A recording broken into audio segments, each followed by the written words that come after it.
Hi everyone, my name is Sylvia Melina. For this time, I have chosen a new segment from CNBC Indonesia. I will interpret the content from Indonesian into English using the consecutive interpreting method. I will play the video in several segments, and after each segment, I will deliver the interpretation. Let's get started. Kita ke informasi hot news yang pertama, pemirsa. Manajemen PT Kereta Cepat Indonesia China atau KCIC angkat suara terkait penyelidikan yang dilakukan KPK atas dugaan kasus korupsi proyek kereta cepat Jakarta-Bandung atau WUSH. General Manager Corporate Secretary KCIC Eva Hairunisa menegaskan perusahaan akan kooperatif dan menghormati seluruh proses penegakan hukum yang berlangsung. Namun Eva tidak memberikan komentar lebih terkait detail penyelidikan dan menyerahkan seluruh informasi resmi melalui KPK. Sementara itu, juru bicara KPK Budi Prasetyo membenarkan bahwa penyelidikan sudah dimulai sejak awal 2025 dan saat ini masih terus berprogres. Di tengah isu tersebut, polemik utang WUSH kembali mencuat setelah Menq Purbaya Yudi Sadewa menegaskan pembiayaan proyek tersebut bukan beban APBN. Purbaya yakin beban utang dapat diatasi oleh BUMN terkait melalui dividen dan restrukturisasi yang saat ini masih dibahas dengan pihak China. Let's move to the first hot news information, viewers. The management of PT Kereta Cepat Indonesia China or KCAC has spoken out regarding the investigation conducted by the Corruption Eradication Commission or KPK into an alleged corruption case in the Jakarta-Bandung High-Speed Rail project, also known as WUSH. KCAC's Corporate Secretary General Manager Eva Hairunisa emphasized that the company will be cooperative and respect all ongoing law enforcement process. However, Eva did not provide further comment regarding the details of the investigation and deferred all official information to the KPK. Meanwhile, KPK spokesperson Budi Prasetyo confirmed that the investigation began in early 2025 and is currently still ongoing. Amidst this issue, the polemic over WUSH debt has resurfaced after Finance Minister Purbaya Yudi Sadewa asserted that the project's financing is not a burden on the state budget or APBN. Purbaya is confident that the debt burden can be managed by the relevant state-owned enterprises through dividends and restructuring, which is currently still being discussed with the China side. Kita ke informasi berikutnya. Gubernur Bank Indonesia Peri Warjio mewanti-wanti makin besarnya resiko serangan cyber di tengah pesatnya pertumbuhan ekonomi dan keuangan digital Indonesia. Peri menyebut semakin maju teknologi digital, maka semakin tinggi pula resiko cyber attack dan yang juga mengintai. Dalam pembukaan Festival Ekonomi Keuangan Digital Indonesia dan Indonesia Fintech Summit 2025, Peri mengungkapkan bahwa modus yang paling sering terjadi adalah phishing atau penipuan dengan memanfaatkan data pribadi.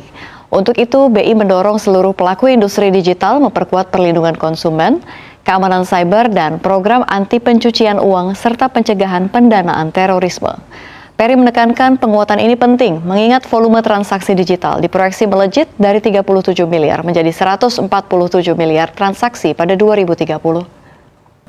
Let's move to the following information. Bank Indonesia Governor Peri Warjio has warned of the increasing risk of cyber attacks amid Indonesia's rapid digital economy and financial growth. Peri stated that the more advanced digital technology becomes, the higher the risk of lurking cyber attacks. At the opening of the Indonesia Digital Economic and Financial Festival and the Indonesia Fintech Summit 2025, Peri revealed that the most common modus operandi is phishing or fraud of exploiting personal data. Therefore, BI urges all digital industry players to strengthen consumer protection, cybersecurity, anti-money laundering programs, and prevention of terrorism financing.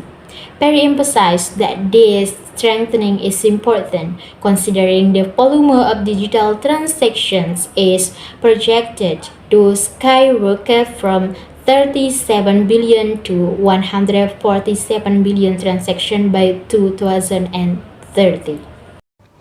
Kita ke informasi berikutnya. Istilah cash is king kembali mencuri perhatian di tengah gelombang ketidakpastian ekonomi global.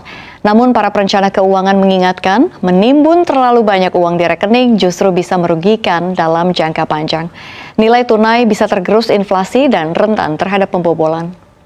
Perencana keuangan Jessica Goodell menyebut rekening tabungan tidak selalu punya perlindungan seperti kartu kredit, sehingga dana lebih sulit dikembalikan saat diretas. Sementara Gregory Gunter, seorang konselor perencanaan pensiun berizin di New Jersey, menilai idealnya saldo rekening cukup untuk tagihan 1 hingga 2 minggu. Sisa dana sebaiknya dialihkan ke instrumen berimbal hasil lebih tinggi atau tabungan darurat yang mudah diakses. Let's move to the following information. The term cash is king is once again grabbing attention amid the wave of global economic uncertainty. However, financial planners remind us that holding too much money in an account could actually be detrimental in the long run. The value of cash can be eroded by inflation and is vulnerable to theft. Financial planner Jessica Goodell stated that savings accounts do not always have protection like credit cards, making funds more difficult to recover if hacked. Meanwhile, Gregory Gunter, a licensed retirement planning counselor in New Jersey, believes that ideally the account balance should be sufficient for 1 to 2 weeks of bill payments. The remaining funds should be diverted to higher yielding instruments or easy accessible emergency savings. Okay everyone, that's all from me. Thank you for watching until the end. I appreciate it and I'll see you in the next session. Bye bye.